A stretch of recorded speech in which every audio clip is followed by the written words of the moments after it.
नमस्ते दोस्तों, चलते हैं भारत की ओर, जहाँ जानवरों को भगवान माना जाता है। लेकिन कभी कभी ऐसा लगता है कि ये सच नहीं है। आज जानवरों की जो स्थिति है वह पहले से काफी अलग और खराब है।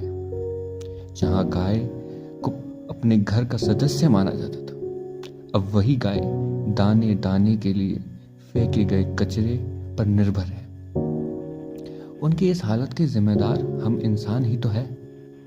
हर स्टेट में गाय और जानवरों की जो हालत है वो बद से बदतर होती जा रही है। ना उन्हें टाइम पे खाना, ना चारा, ना पानी की सुविधा है।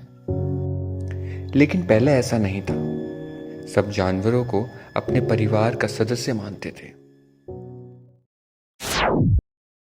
चलो चलते हैं पुराने समय, जहां वीर तेजाजी जैसे वीरों ने जन्म लिया था।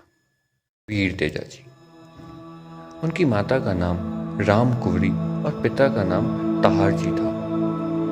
उनके पिता गांव के सरपंच थे। तेजाजी बचपन से ही वीर, साहसी और अवतारी पुरुष थे।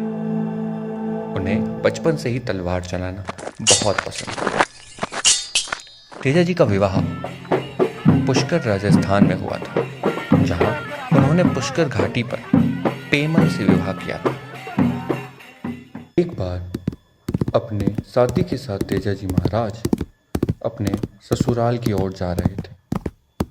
बीच में उन्हें लाछा गुर्जरी नामक एक महिला मिली, जो बड़ी ही उदास और दुखी बैठी थी।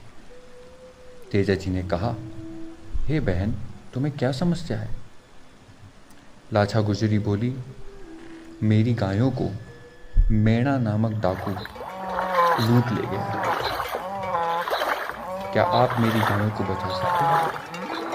तभी वीर तेजाजी ने अपनी बहन को वचन दिया कि वे उनकी बहन की गायों को वापस लाएं। वे अपने साथी के साथ जंगल में मेणा डाकू से गायों को छुड़वाने के लिए जाते हैं।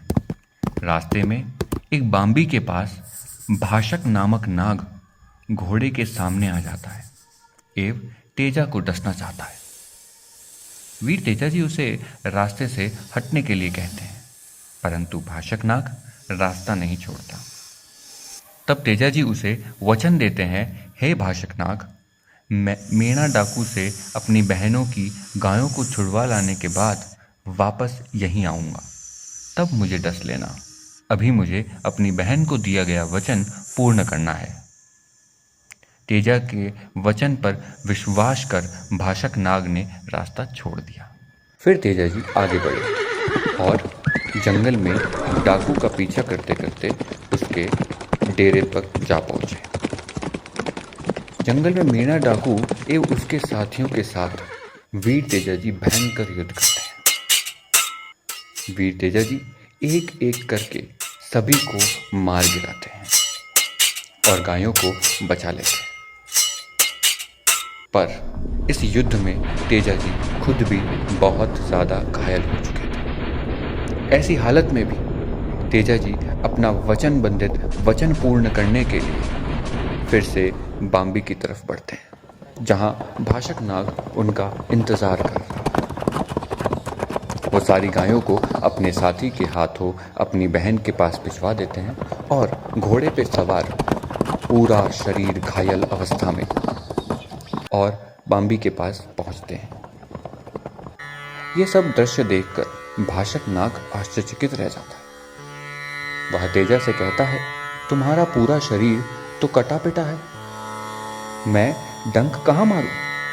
तब वीर तेजा जी अपनी जीभ बताकर कहते हैं, हे भाषक नाग, मेरी जीभ सुरक्षित है, उस पर आप डस लीजिए। फिर कहते हैं कि भाषक नाग घोड़े से सहारे ऊपर चढ़ा और तेजा जी की जीभ पे उसने काटा, जब तेजाजी की मृत्यु हुई। ऐसे थे हमारे पूर्वज, और आज हम क्या कर रहे हैं? ये मेरा सवाल है आप सबसे। क्या हम मिलकर कोई बदलाव नहीं ला सकते? क्या हम इन बेजुबानों को बचा नहीं सकते? हाँ, मैं मानता हूं कि कुछ लोग हैं जो जानवरों के लिए काम कर रहे हैं, परंतु वे बहुत कम हैं। हमें मिलकर करना होगा ये काम। आओ हमारा साथ दो। आप सबसे भी मेरा यही कहना है कि आप से जितना हो सके, जो हो सके, बेजुबानों के लिए कीजिए। अगर आप भी यही सोचते हैं कि आज जो भी हो रहा है जानवरों के साथ वो सही नहीं है या वो गलत है, तो चलिए उसे बदलते हैं और एक नए सवेरे की शुरुआत करते हैं। Support us if you think जो हम कर रहे हैं वो सही है, और जुड़िए हमारे साथ। Thank you. राम राम।